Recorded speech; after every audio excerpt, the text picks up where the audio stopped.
Welcome to the Pacey Performance Podcast. Today, I'm speaking with football physiologist at Aspetar, Richard Akenhead.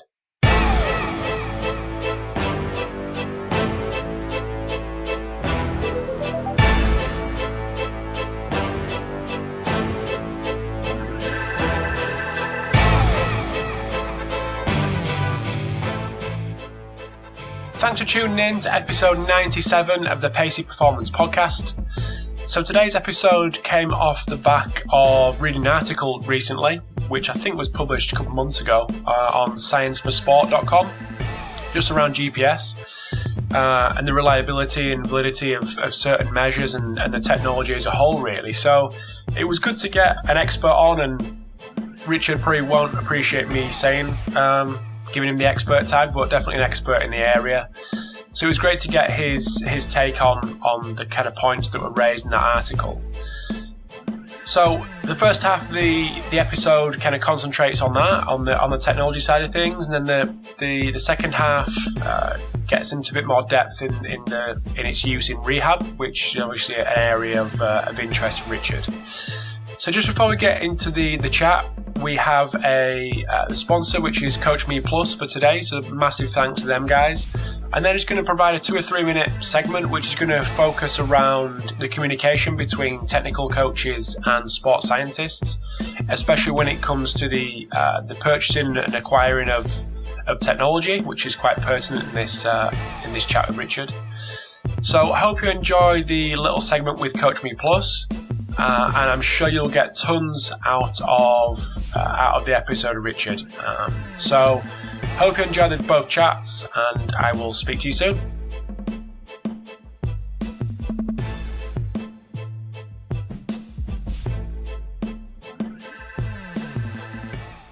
In this segment, we're going to talk about having open dialogue with your sport coach as a practitioner. And with respect to open dialogue, I mean communicating with your coach things like data visualization, goals of collecting your data, hardware that you think would be a good investment. I'm really going to focus on the data visualization side of things. But I will say that investing on hardware certainly has many merits. There's tons of benefits to GPS, to heart rate variability, to velocity-based training tools. All those are fantastic tools as a practitioner that we have to offer our athletes in order to push the envelope. One of the things I've seen with respect to investing in hardware is not keeping the coach kind of in sync or in tune with why it would be a good investment. It's just, hey, this is how much it's going to cost. Can we do it? And that's where it stays. So having open dialogue with your coach with respect to, hey, this is how X, Y, or Z hardware platform could assist us with our team is really critical. On the other side of that coin is visualizing your data with your coach and having dialogue about your visualization with your data. I've been fortunate enough to go around and see a lot of different teams, and one of the things that I've seen previously and I've observed is that a lot of times as practitioners, we just throw reports on coaches' desks. We don't do a good job of explaining what the data means, or we don't have any respect to how that coach might be best at learning. And when I say that, some coaches are good with tables. Some coaches prefer reading tables.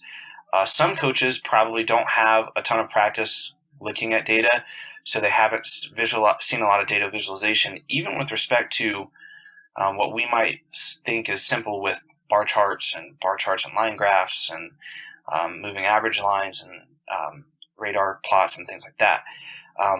Some coaches just don't have enough experience with that, and that's okay. But it's really important to have that dialogue with your coach. Some coaches want to see tables. Some like tables with conditional formatting, your basic green, yellow, red tables, and some like and understand charts. But having that open dialogue with your coach is really important. It allows them to feel part of the process. It allows them to have and feel like they have some ownership with the data, and it helps them have buy-in instead of just throwing it on their desk and saying, this is what we should do for the intervention.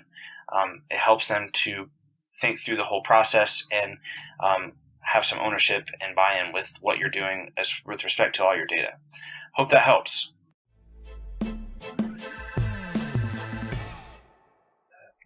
Thanks for tuning in to the Pacey Performance Podcast. So today I have the pleasure of speaking to Richard Akenhead, who is the football physiologist at Aspetar. So welcome to the podcast, Richard. Thank you very much, Rob. Thank you for having me. It's good to have you here, mate, and squeeze me in while you're back home and got a lot of other things on your mind. So just a few things. Yeah. So do you want to give us a little bit of information on who you are and maybe a little bit about what you're doing and your current role?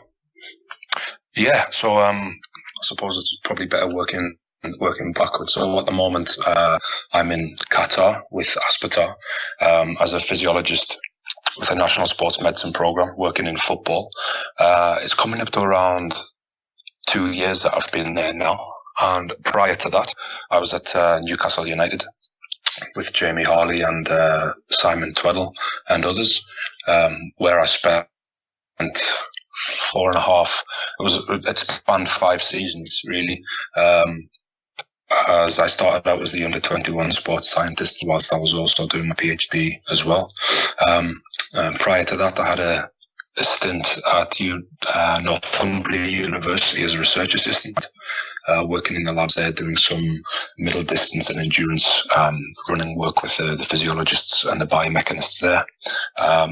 And prior to that, my undergrad, which was also at Northumbria University, with a few stints as an intern thrown in here, there, and everywhere really. Yeah. At the EIS and a few other places.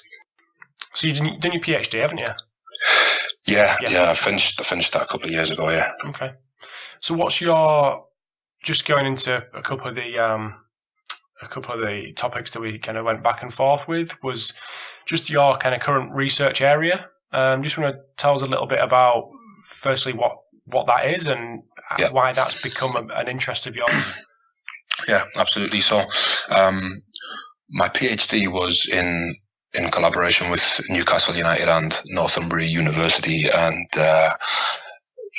it was basically to go in there and observe and find out what's going on, and it almost formed its own path really, in terms of looking at how we monitor training loads and everything else. So it was a lot of it was concerned with the input or the training dose, if you like, what the guys did out on the field. And what became quickly apparent is that in that environment, which is kind of a highly time-constrained environment, we don't have so much to go on in terms of outcome measures or the response of players, which I'm sure is something that resonates with all the practitioners that are currently out there doing that work as well.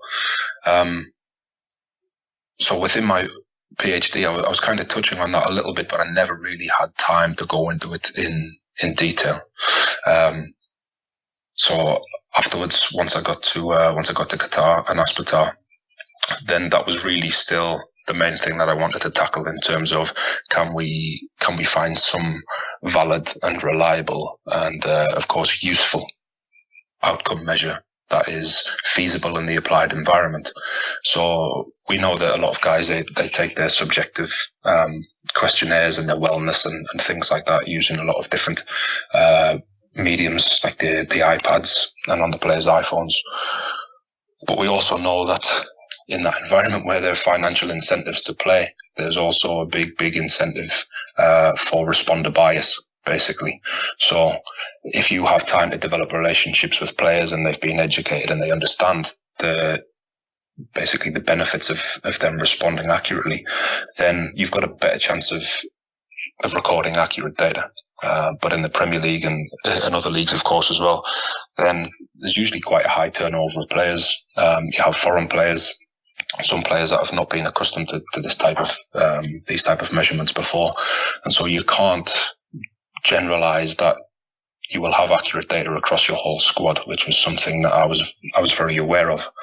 And the other side of things, of course, as well, is the time constraint. You don't want to be the busy sports scientist asking people to do this and cashing in all your favors with a coach, basically trying to, can I do this jump test? Can I do this test? Can I do this test? So there was a few things I noticed during my PhD was, and this is sort of anecdotal, really, from almost a coaching perspective. A lot of guys I know use like a submaximal run at various stages in the week. So whether that's the first 5 minutes of a yo-yo test or their own in-house protocol. I did this with the under-21s for a period of 12 or 14 weeks on the bounce. And I was collecting heart rate data. I was looking at the heart rate response to submaximal exercise, which wasn't fantastic in Newcastle when the pre-season starts off around 28 degrees, and then by the time you get through February and January, it's sort of 4 degrees. So how are you controlling for that? Anyway, so I started to have a look into some of the accelerometer stuff, and at the time I didn't even know what an accelerometer was. I knew there was one within the Catapult GPS systems that we were using. I didn't really know what it did. I started to look around that. But even from just watching the players, I could tell that they were almost split down the middle in how they responded after a match. And so what I was seeing was that we had the central midfield type of player with the big aerobic engine, who generally became a lot more compliant when they were running. So they're spongy, basically, to look at. And that was something that was clear just from observing them run. And then we had the guys, your faster, more powerful guys, your wingers and your fullbacks, who tended to become a lot stiffer. And it looked to me that they were shortening their stride, whether that was because of soreness and reduced flexibility, or I didn't know what it was, but they just seemed to be sort of bouncing along a lot more vertical oscillation. So I started to look into that a little bit, collected some decent data, and then the studies headed off in a different direction due to the results of a previous study. So I've come back onto that, really, and I kind of recognised it is almost a way of, is it somehow that we can covertly measure what's going on, so they almost don't realise what's happening, that it's being measured? Is it a convenience measure that we can take, and then starting right from the beginning with that, really, in terms of the validity and reliability and sensitivity of all of that type of work. It's gone on a little bit from that, and now we're doing some research using sort of a multi-sensor array. So we have the guys wearing 4 sensors, one on each leg and one at the sacrum, and one in the typical position of a GPS unit. And there were a few research papers that pricked my interest in about this, really, and one's obviously the Cormac paper in 2013, where they looked at some of the player load output and sort of correlated that with neuromuscular fatigue. The work of Steve Barrett as well in that area, and the work of Rob Gathercore. I don't know if you read that one, the sort of the counter movement jump analysis. And basically the concept is that when you measure performance, or if it's a sprint or a jump or anything else, then your body has a way of coming up with a movement solution to try and minimize any performance decrement. That's what we do. And so the change in performance pre and post fatigue can actually be trivial and smaller than what we're able to detect with the test. What changes more is how we actually achieve that performance.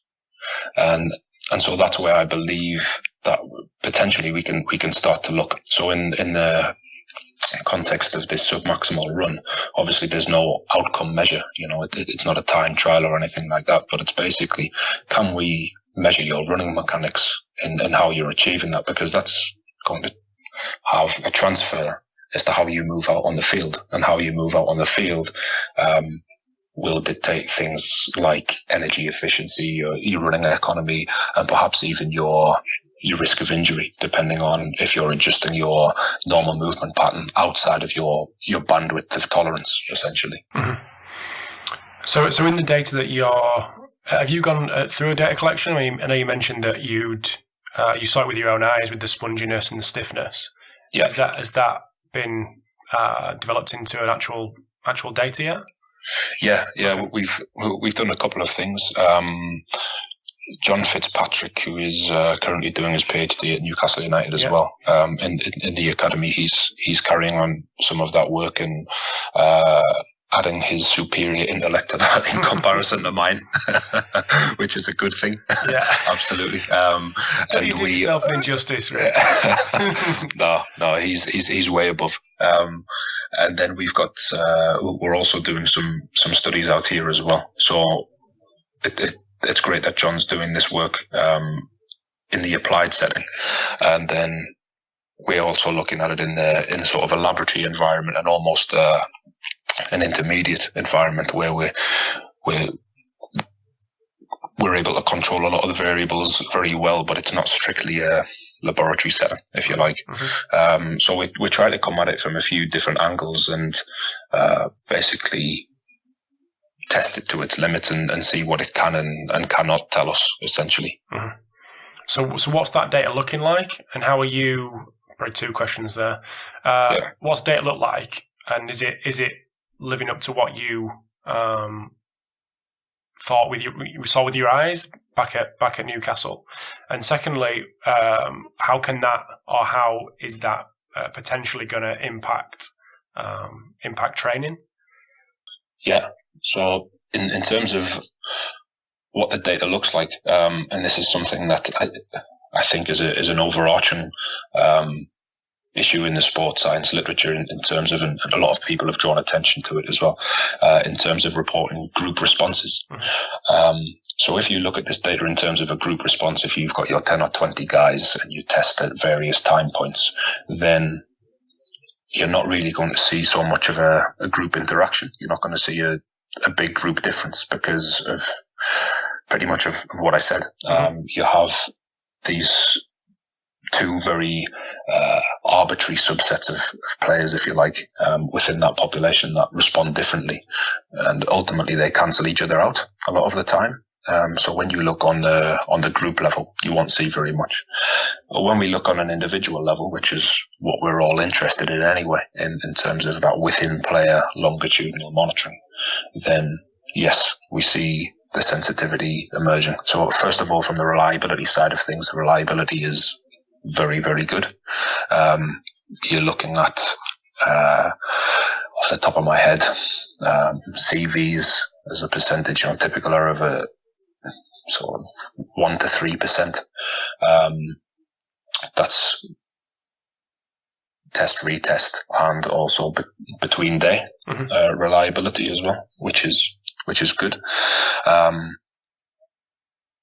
When it comes to the magnitude of responses, I'm still toying with how to actually express that properly. I'm not so convinced on the smallest worthwhile change thing in this actual context, in this scenario. But if you were to look at it in the smallest worthwhile change, then you're looking at changes in excess of, between 4 and 8 times the smallest worthwhile change post fatigue. So people change how they run post fatigue, which we know. One of the important things to consider with this is that with a submaximal protocol, we do it in a shuttle format. So they just run back and forth between cones spaced 20 meters apart at a set speed of 12 kilometers an hour. In our protocol, we've toyed around with a few different speeds, and we've stuck with 12 so far. And the importance of that is generally during fatigue. If you look at some of the work in sprinting or high speed running, when you fatigue, then you change your speed, and all of the other factors, the stride variables, change a lot to do with the change in speed, which is of course determined by the change in force generating capacity. But by sticking with a constant speed, then this allows you to essentially control that aspect of it and pick out the differences a little more clearly. However, there's only been 2 papers published in this type of area. One is, forgive me if I get the name wrong, I think it's Pedulo in IJSM.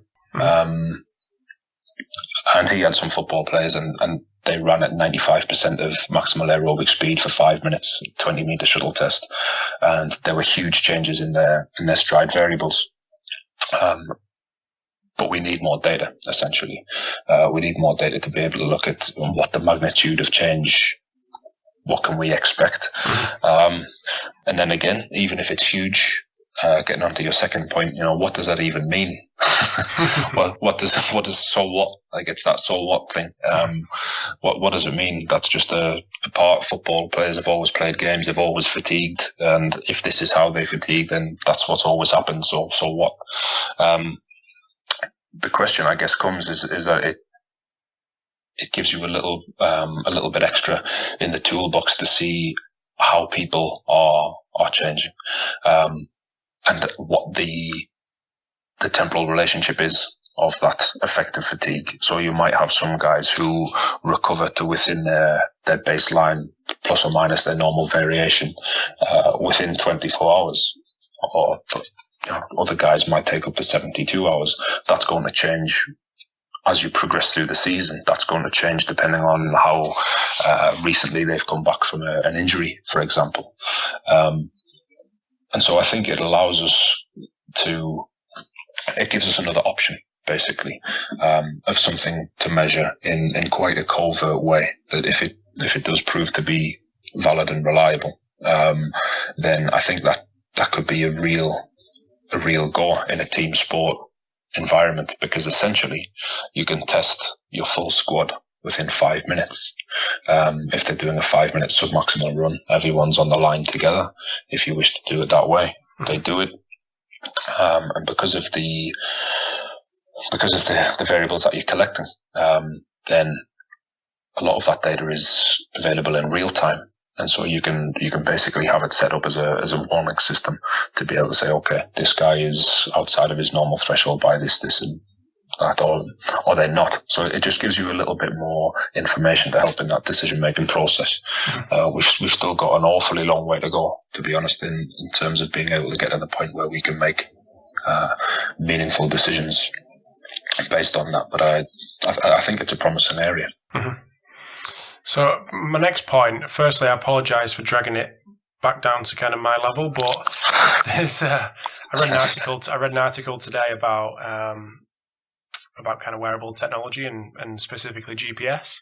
And the reason I mention it is because it seemed to resonate that there is still obviously people out there who are questioning the validity and the reliability and the usability of this technology.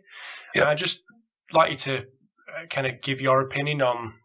I know it's a huge subject and a huge area, but how you've that the evidence that you've got for its use in the applied world. In terms of the GPS side of it, or the article went into the GPS firstly, and the accelerometers second. But I mean, to touch on the GPS would be fantastic because people know it as GPS, I suppose. Yeah, sure. I went ahead and I've read something similar as well. And I think that, first of all, that's something that we have to keep doing. That's something that we have to keep questioning all of the time, and not kind of rest on our laurels and accept things as being what they say on the box or what the manufacturer wants us to believe they are, essentially. When it comes to the GPS, then in general, we know obviously that the higher speed or higher, more sort of brief, intense actions tend to be underreported and underestimated, and that is an issue in football with the amount of accelerations, decelerations that go on. So we always have to bear that in mind. It would be fantastic if they were more accurate. The more studies that come out, it just helps form. It helps us form more of a comprehensive understanding of what the limitations actually are. And I think that sometimes gets a bad press, the validity and reliability studies, but because the technology is progressing so quickly, it's important that we keep doing it and we keep going and we keep updating our understanding of exactly what they can do and what they can't. I tried to sort of look into the effects of acceleration, basically, or how accurate the units that we were using at the time are for measuring accelerations and decelerations, and I had this unbelievable setup planned in my head. It looked a bit like the board game Mousetrap. It was just all of this stuff going on. No, it was that ridiculous. Sounds cool. It was ridiculous, man. It was never going to happen. So in the end, we kind of settled on somewhat of a compromise, and the study was, of course, limited as a result of that. But what it did allow us to do, we used the 2000 hertz laser and sort of a manual rail system so that we could ensure the trajectory of the unit. What it allowed us to do is get a bit more of an understanding of what's happening, and we know that these accelerations and decelerations are are of physiological importance, and of course have a performance relevance as well. But we know that we're not able to measure them accurately. And so what that ends up doing is it restricts us from being able to do anything more than make sort of general observations on those types of things. So in my experience, I think it's fine in terms of profiling drills and things like that generally when you're able to collect a lot of data and keep adding that to it. When it comes down to getting into the real nitty-gritty and the details of it, I don't think it allows us to fully do that yet. So I think that's where the GPS stuff is at the moment, still progressing, of course. And I think that as a community as well, the practitioners, we have a lot to offer feedback to the manufacturers. I know that some manufacturers are more open than others, and people decry the whole the sort of black box type of setup where you don't know what's inside of the unit, you don't know where the metrics are coming from or how they're calculated, their validity and reliability. And I think people are, as consumers more than anything else as well, are starting to say, we don't really have to put up with that. We're going to go ahead and investigate things ourselves. It'll come out in the wash. So I think we need to carry on with that. In terms of being able to measure what we want them to measure, I think that the accelerometers are a lot more valid at being able to do that. Obviously, it depends again on the specification of the hardware and the software and the algorithms that's used as well. So there's still a lot to consider there. But generally, for measuring what they measure in terms of GPS measures the locomotion accelerations, measure the accelerations of the segment of the body that it's attached to, then I think the accelerometers are generally more valid and reliable for sure. So with more kind of consumer units coming on the market that are focusing on the GPS side of things rather than the accelerometer, what are the metrics that we can be confident in using to make decisions? Yeah, I think it's obviously the very vague general ones tend to be, your total distance and your distance covered over certain, whether they're sort of relative or arbitrary speed thresholds. But the bigger thresholds is obviously as you narrow down those velocity bands, then you open yourself up to more error, basically, in percentage terms. So it's better to try and stay general if possible. And you can still gain quite a lot of insight into that. So whether that's deciding to look at your intensity in terms of meters per minute. So it's not just taking into consideration the variables, it's obviously how you treat the data as well. And the short technical note by Matthew Varley a few years ago, when he was saying, let's not just go by averages that we're measuring in terms of 45-minute averages or 90-minute or 50. We need to kind of delve into the data a little bit more and see what's going on almost on a minute-by-minute basis. So even with fairly general variables, there's still a lot that you can do to try and understand the demands of the game and understand the demands of training within that. When it comes to the acceleration stuff, it got to the point where after the validation work and the reliability work, I basically, and it was arbitrary as well, but I stuck with measuring accelerations over 2 meters a second squared, and that was it. So I measured everything over that And that I drew that line in the sand. It was partly based on the data that I'd collected. It was based on some of the accelerations and decelerations that I'd measured in the players with the laser, and a couple of other things as well. But again, there's certainly some subjectiveness from my side of things on sticking with that 2 meters a second squared, because there's a lot of things that matter. Obviously, the initial velocity that you that you start from with that acceleration. As your initial velocity increases, your acceleration capacity decreases.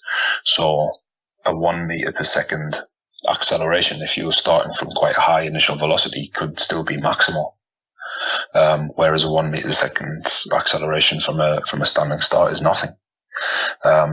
So there are lots of different facets to the problem, and I do feel that we are inching along in terms of the progress, and we keep going, and hopefully people keep asking the right questions and doing that work to increase our understanding.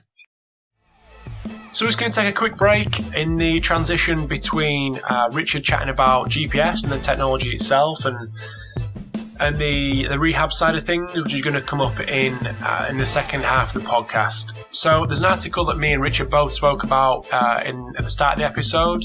So if you're interested in having a read of that, it was at scienceforsport.com, and I think there's a tab for GPS or technology or something. It's in there somewhere, and I think it was probably the start of the year, maybe February or March time.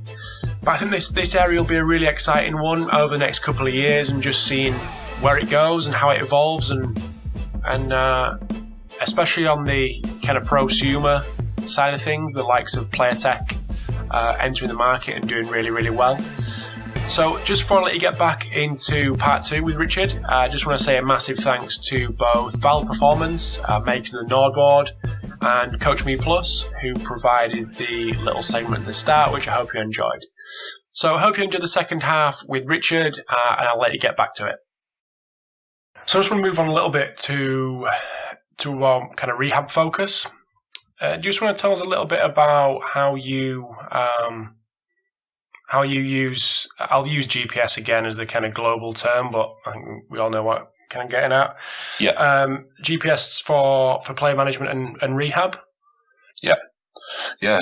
So the rehab one's an interesting one. So I guess that for most of the guys I spoke to, I think a lot of people do the same thing in terms of, forming your profile of that player's typical activity patterns, if you like, in terms of their typical training outputs in certain games. A lot of coaches have their go-to drills or their go-to sessions that they do at predictable times of the week, and across a season you have a chance to collect a lot of data on that player, so you understand what level they're at.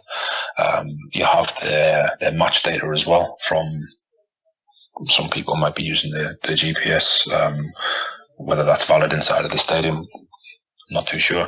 Although they might be just using the Remisco or the Prozone stuff. But the same concept applies in that you form a profile of the player. What I think is important to go into is that detail on almost a 30-second or a 1 minute time period, and apply that to the full training session, for a few training sessions, and the full game, just so that you can understand what Tim Noakes, I think it was, no, it's not Tim Noakes, it's Tim Gavitt, getting my Tims mixed up. Tim Gavitt refers to as the worst case scenario. So what is that player going to be expected to do? Then you've got a few contextual factors, I think, to kind of sprinkle on the top. And what I have noticed is that a lot of the time during rehab, at the end stage conditioning, players will typically feel like they are the fittest they've ever been. They want to get back to training, they want to get back involved, and they've pushed themselves, and they've worked hard, and of course they've received a tailored response. They haven't been in team training, which everyone gets pretty much the same dose. They've had everything tailored to them, so quite typically they're on top of the world, and from a fitness point of view. Now, when it comes to getting back into team training, then they also have the increased motivation to try and impress the gaffer, and remind him, remember me, I can do a job for you on the field, and they want to make an impression on their teammates. Maybe another player's come in to replace him, and he's been playing well. So ultimately, what that ends up is they are usually flying around a lot more than normal. So you have to remember that your profile that you formed pre-injury isn't necessarily going to be their ceiling of where they will be when you bring them back. So typically using that profile, what we've observed is that you might end up with guys pushing themselves another 15-20% on top of that normal profile, because when you're measuring them longitudinally like that, they have a lot of things in their mind. Whether it's a subconscious pacing strategy, getting themselves from one game to the next, or whatever it might be. So there are lots of different factors to take into consideration. But essentially, towards end stage conditioning, which is typically where I become more involved, is you want to have the player have ticked certain things off the list. And I don't really like that term, to be honest, ticking things off the list, because I don't like the thought of kind of chasing numbers almost. But it kind of serves a purpose to illustrate the point. So it would typically be achieving near maximal speed, typically over 95% of their maximum on a number of occasions, fulfilling intensity session. So that's whether that's sort of 1 or 2 minute bouts, up around their 95 to 100% intensity work rate. So in a game, typically they might average somewhere, going off the top of my head, somewhere around 120 meters a minute or something like that on average. And obviously we know that that's reflective of the intermittent nature of the game. So actually in the higher intensity periods, in the 30-second or the 1 minute blocks, they could be approaching somewhere near 300 meters in a minute.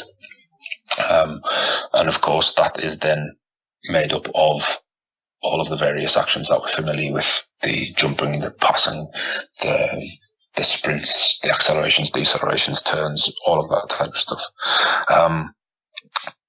And this is where it gets a little tricky, because it's very easy to fall into almost a reductionist mentality and thinking that we just have to sprinkle in a little bit of this intensity, this number of accelerations and decelerations, this amount of this. But when it's all put together, it's very, very different from the sum of all of the parts. And we always have to build that in there. And one of the things that probably more recently that I've realized the value of, listening to some of my sort of mentors and some of the guys that I go to for advice, is really getting as much input from the player as possible in that process. So what I typically tend to do is I have an idea of this profile in my head from going through the data, but then we'll go back to the player, and in this instance, if it's a fullback, and we'll say, right, okay, what are the most demanding and taxing parts of your game? Call upon specific examples if you want to. So it might be that they've been up against a winger who has, for want of a better term, pulled his pants down for 90 minutes. We've all been there. And he might say, you know what, this guy, he had me, and he ran me for 90 minutes, and I was dying. And you're right, okay, so let's have a look into that. And you work with a performance analysis guy, and you maybe reconstruct or simulate a few things, and you get the player involved, and maybe get some younger guys involved to be those dummy attackers. And you start to build the drills and some of the end stage conditioning in a way that has a lot more ecological validity. The player tends to buy into it a lot more as well. And then the GPS data and everything that you're collecting acts as confirmation, basically, or not.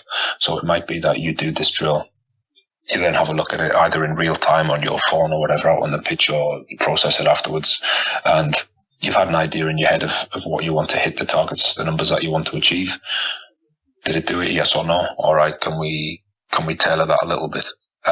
So I tend to use the GPS side of things a lot more for feedback rather than for actually really sort of chasing those numbers and pinning them down.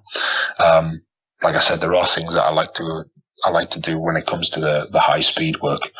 Then sometimes there's an interesting trade-off between what a player believes they've done and what they've actually done. So that's always interesting to have a look at.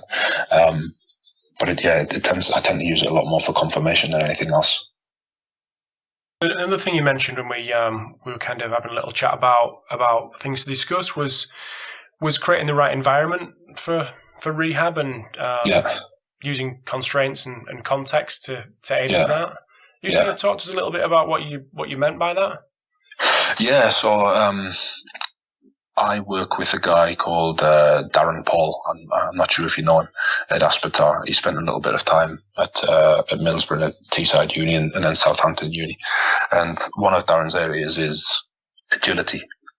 I think he has a review in Sports Med, which was out a few months ago, which was a very good review on agility training. And I share an office with him. And when we're not playing head tennis over the desk at lunchtime, then he's usually chewing my ear off about agility and the stimulus response compatibility and all of these different types of things and constraints and complexity. And so we get into these discussions and it's something that actually, when I'm coaching, it's things that you do build into your session, but perhaps you almost didn't understand why. Or I didn't understand why as much, and understanding a little bit more in that. I'm sure we've all coached people, and perhaps even something as simple as a 90-degree cut or something like that, or a 45-degree cut. And if you're doing a change of direction drill style coaching, then that person is able to replicate it fantastically well, 99 times out of 100. You add a constraint in there, which in our context of team sports is typically time. You have to do things quickly in a short space of time. You put a time pressure on them, and that technique that you thought that you had nailed down is nowhere to be seen. And you're left scratching your head and you're thinking, what's happening here? Like, this guy can do all of this. He can do it at these different speeds. He can do it at these different cutting angles and all. But you add some constraints in there. So typically, like I said, time, or it might be in response to a human rather than a whistle or a light or something like that. So you make the stimulus more valid. It just goes out the window. So applying that to rehab basically is that a lot of the time, I think we like to see very neat drills where everything looks nice and it looks planned, and it's all pretty and we've got our cones out and everything else.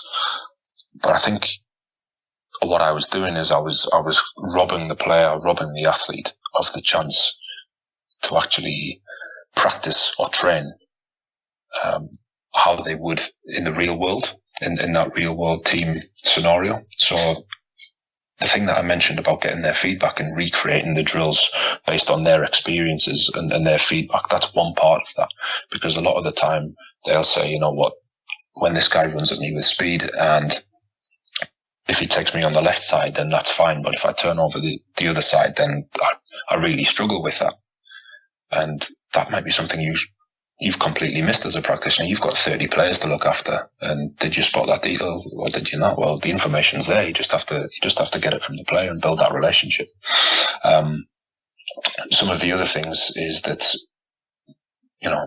we talked about fatigue before, and do we always want the player training when they're coming back from an injury? Do you always want them training fresh? Because we know, again, that movement strategy changes under fatigue. So they need to be experiencing this. We need to give them different cognitive demands to be taken. And if you've got a central defender who's got one eye on a winger streaking down the wing over his right shoulder because the fullback's out of position and the ball's coming over from the left side and he's got lots of different things to be thinking about, then how does that affect how he moves? And you have to try and build some of these things in. So that you tick that validity box almost of what you're doing, and you're preparing the player. And again, I'm sure we've all seen when a player comes back from an injury, they go back into that one of those first team training sessions. They go into that small-sided game, and they're flying around like a lunatic, you know. A lot of the time, because they've got that increased fitness that we've talked about. They want to make an impression and everything else, but they haven't been involved in that level of decision making up until that point.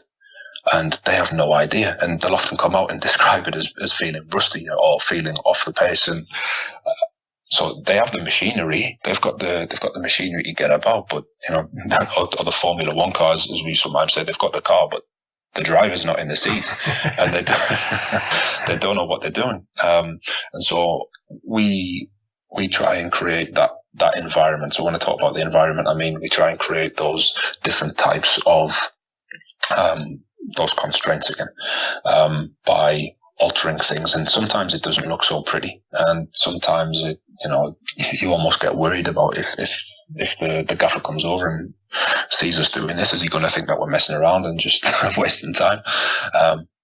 But the players certainly appreciate it a lot more, and they seem to really get into it and get into that process, and they own the rehab process a lot more in those situations as well. And that's not just for the on-field stuff, it applies to some of the off-field work as well. And again, Darren actually builds a lot of this stuff into his core work, into his core training with the players that he works with as well, which is quite interesting. Very interesting. So one thing I'm just conscious of time, but I just want to touch on one thing before I let you go, and that was coaching in a different country. Obviously, there's a thick, I won't say Geordie accent because that'd kill you. A thick Markham accent going over to Qatar. How do you deal with that? And getting that kind of understanding across in a different language, and a different language that is difficult to understand for English people. Cheers, mate. No, without a doubt, it's a challenge. To be honest, if you speak to the people that I've worked with before, even in England, they'll tell you it was a challenge then. So I really feel for these Qatari guys. But no, it's something that I've enjoyed, because it's not even just a language thing. It's not so much as just what you say. It's how you say it as well. There's a lot more emotional intelligence needed and cultural awareness. When it does come down to the language thing, then yeah, you do find yourself communicating a lot more. What's the word? Graphically, maybe. I don't know. You're not one of the guys that just shouts louder and. No, that's the old man on holiday. That. No, so yeah. I mean, within the clubs that we go in, actually, the level of English is generally very good. But when it comes into some of the coaching practices, then some of the more unusual words, then they're not accustomed to. So then it comes down perhaps to physical demonstrations and things like that. So you end up relying a lot more on those types of things. And obviously what everyone does, if there are a few players in the squad that typically are good English, or you're able to communicate with better, then you try and utilize those guys to help you along the way, as well as, of course, trying to pick up some Arabic as you go as well, and trying to make an effort from your side. And then, like I touched on with the cultural awareness side of things, there are certain ways that you just need to behave and act. And with the coaches I work with, then they're probably from 7 or 8 different nationalities, sort of all around the world, and I have to diversify my communication approach a lot. Really, there is one English guy two English guys actually that I work with, and so that's fine. Some of the other guys, I have to make an effort from my side, and I slow down when when I'm talking, and we sit down and we take our time. We have a coffee and we just sit down, and that's part of the wider relationship building side of things. Because if you haven't got that relationship to start with, then you've got no chance. And I poke a good amount of fun at myself as well with that side of things, and some of the lads have a laugh at my expense, which I don't mind at all. But one of the things it has done is you come home from a session, or even within the session, and you're just sitting there thinking about these things that perhaps you even took for granted before, in just being able to get that message across, and being able to get it across in a way that's absorbed. Because part of our role as well is education. So whether that's speaking and working with the QFA or with individual clubs, then a lot of the time you make your presentation. I have our Arabic colleagues as well who help with translations, but you have to prepare yourself for the instances that they're not always going to be there, basically. So my presentations have changed even on that level. Tend to be a lot more clarity in there, a lot more pictures. limit how much I have to talk. So it's certainly been a challenge, and one that I've tried sort of really, really go at and get the most out of, really, because essentially you never know where you're going to end up and who you're going to end up working with. So I see that as an opportunity to try and upskill a little bit, really. Interesting. So again, very conscious of time, but there's one thing I just want to ask you before we go.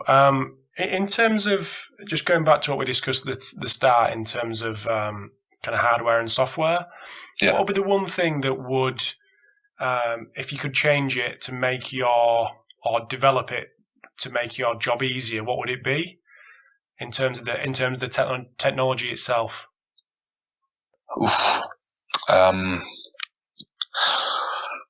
Not change, but maybe just clarity on a certain thing, or I don't know. Yeah, what would make your job easier? I'm working a lot with some accelerometers at the moment, and I think it will happen eventually. I think basically what you want is accurate data quickly, essentially, which is a big thing to say, because again it comes down to that pressure cooker environment of that in the real world, in the applied world, and you want to be able to get data quickly, not to have to sit and download everything, run it through MATLAB script or Excel analysis or whatever it might be. So I guess it would be some quite nifty online algorithms to tell you what you wanted, because some of the accelerometer stuff is quite complicated and requires quite a lot of processing power. So I'm lucky to be working with a MATLAB genius or two at the minute who's able to do all of this stuff for us, but still it's post-processing, and you're downloading stuff and then you're looking at it and then making decisions retrospectively, essentially. Whereas if you have that data in real time, I guess that would certainly be a lot better. So that one, and also I think in general, companies engaging a lot more, I think, with the practitioners, because I think that would really fast track a lot of the progress and development.